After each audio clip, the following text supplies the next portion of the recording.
Hello everyone, welcome back to Friday's video here at Barham Engines, where we have a warranty job. We do. We do indeed. Live diagnosis. Don't get much more fun than that, mate, does it? No.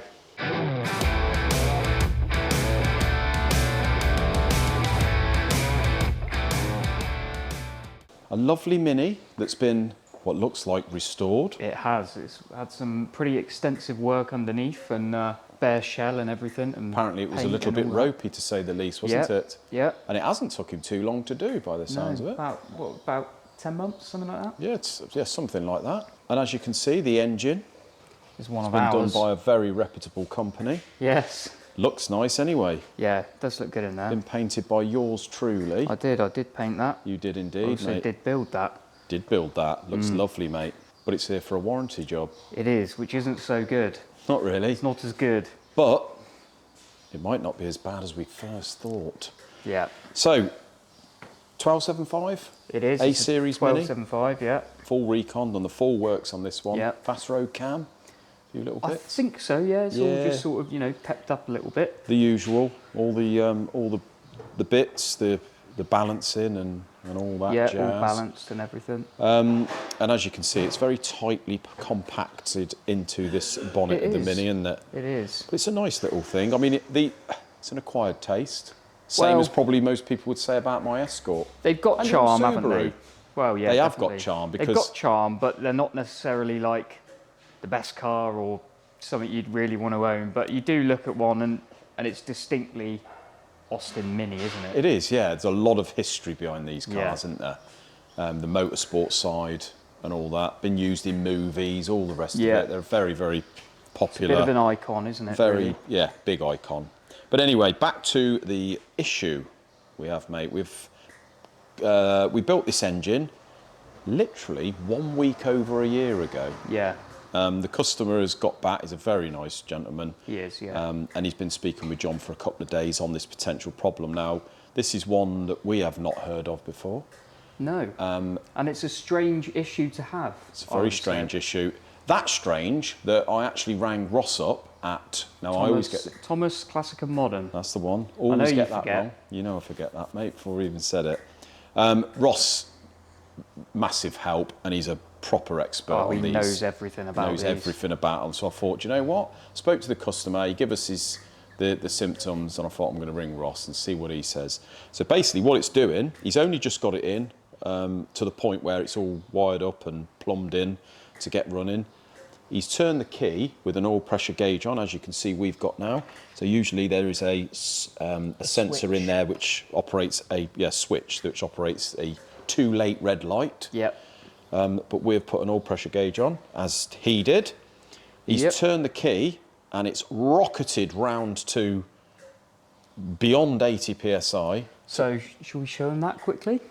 Show him that, mate. Show him what it's doing. Yeah. Shall we? Do you want to take that? Take the camera. Oh, look at this live diagnosis, mate. This Absolutely. is what they want to be seeing. Right, check it out of gear this time. Here we go.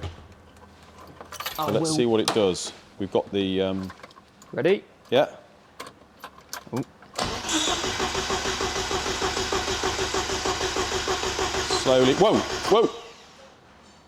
There we go. That's what happens.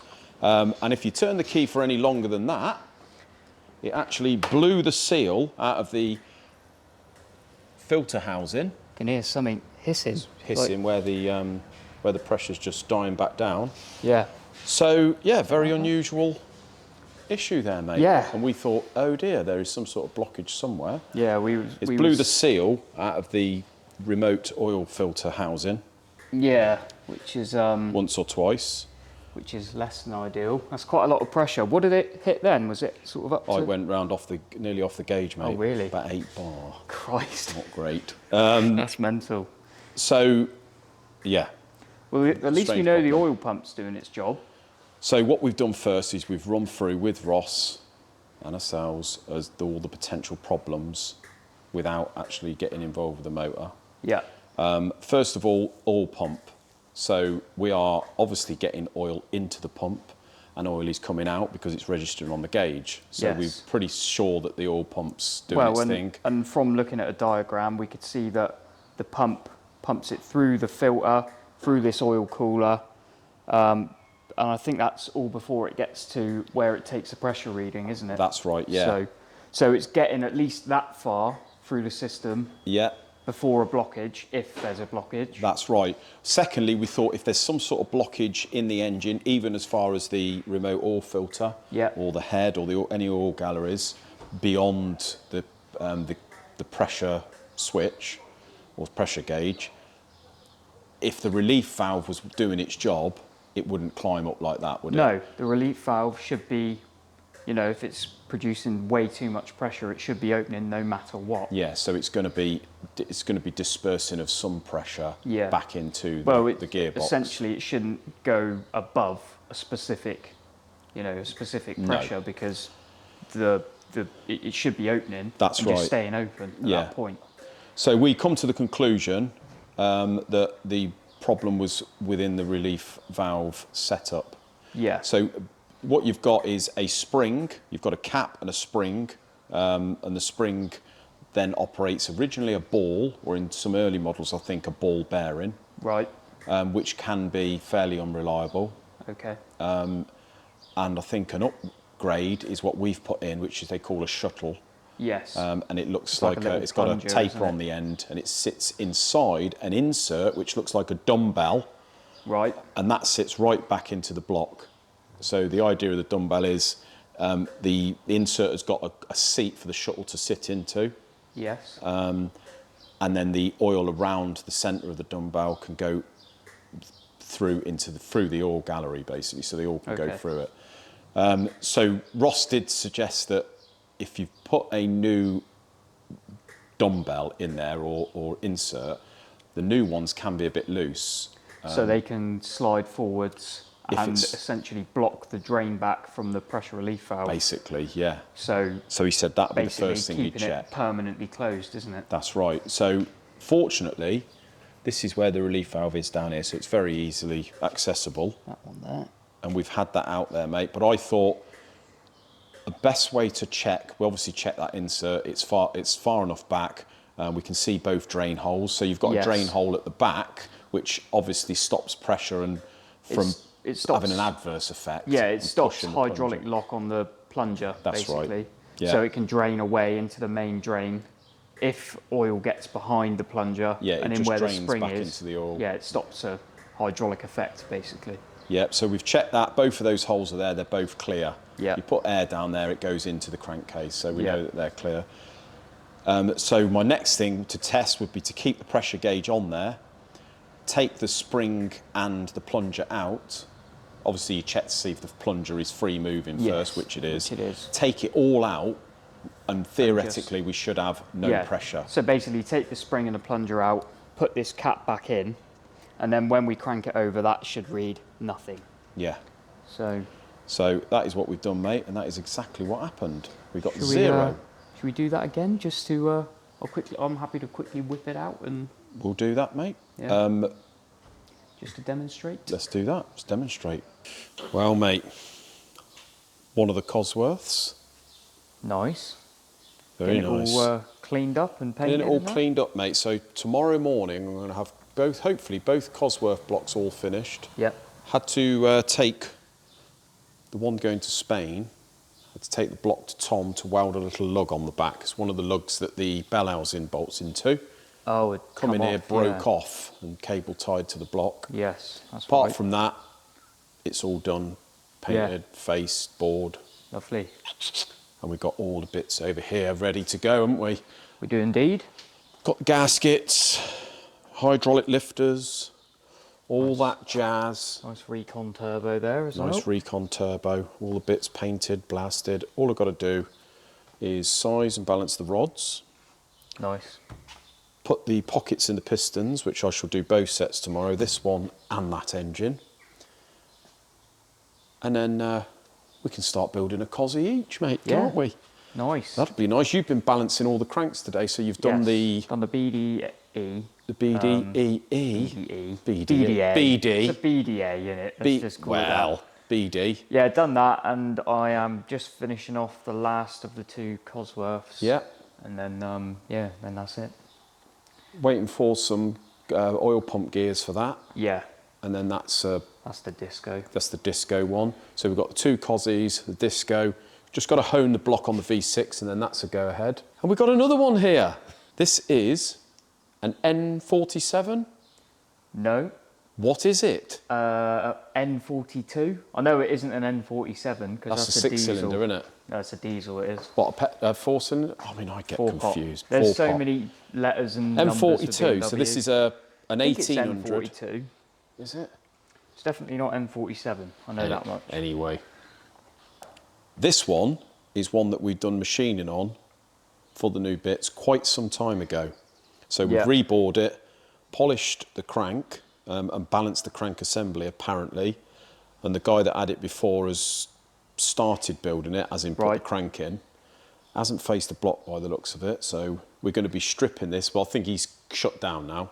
So the owner's bought this to us. He's going to be building an E36 track car and wants to build this into an S42. Yes. Something like that? I think so. So was that the same as what was in the M3, the E30? It's sort of a cheaper Similar thing, version. yeah. Similar, cheaper version with a 16-valve head, Yeah. etc. So he's bought this in, wants us to put it all together. So we're going to strip this, face the block, check the bore size, obviously, do all our usual. He's bought in all the new bits, so we're going to have to, he's got the nice pistons here, mate. Yeah, lovely. Rods, which we're going to be taking the pistons off and sizing and balancing, obviously doing all what we normally do. Got a whole box of nuts and bolts for the engine here that he's had plated in yellow zinc by the looks of it. Nice. New chain, new sprockets maybe, and just everything else. So this is basically a go through and a build up, nice and simple. Go, isn't it? Yeah, loads of bits there which I've painted and blasted and that already. Lovely job. So yeah, nice straightforward one, mate. Yeah. Love a BMW. So over here on this Cozzy quickly, mate, before we end today's video. All the mics run out of battery. Yeah. We're going to be doing Wednesday. I do apologise, we didn't put the video out on Friday. Too busy. I've been a bit hectic. We're going to be doing the next part 2 of the warranty job on the Mini. The conclusion. Yeah. If we get that far. Got a bit of an update on there. But anyway, this Cosworth here, so the customer has asked for oil jets. Obviously, we've got to clean the base of this up and blow it all through. But I've done the machining there for the oil jets, mate. Very nice. Very nice. So that is into the main. That is into the main oil gallery. Yeah. Using the BMW type jet. So I'll just grab one of they. And what we do is drill, tap, spot face into the main oil gallery, and then we use a BMW type oil jet. One of they. With a banjo. Nice. Dowelless, so you can put them wherever you want. And these will line up nicely with this cutout that comes standard into the Cozzy pistons, but I do have to put that deeper, so I normally put that like 2mm deeper, and that will sit there like that. Very nice. So you just got to be a bit careful when you're assembling to make sure you get them at the right angle. Yeah, you have, mate. With these, you've got to Loctite them in and make sure they're nice and tight, and because obviously if one of these comes loose, it's going to be, not only do you not want one of them floating about, but it's going to kill your oil pressure. Yes. But the advantage is with these, you get a nice direct cool in onto the base of the skirt. Does away with the original spray bar, really, which is a bit Eve Robinson, sort of in the general direction. And all I do is keep that on there, because these are nice and valuable now. Yeah. And I just block the old feed for it. So it's, yeah, if they ever need to use it again. Yeah, you just take the plug out the end. Job done, isn't it? Nice. And that is it, mate, for a minute. So hopefully by Wednesday, we'll have a nice update on the Mini and an update on the work that we're doing at the minute. And that's it. We're going to end it there. It's 5 to 5. We're going home. Thank you very much. Cheers, guys.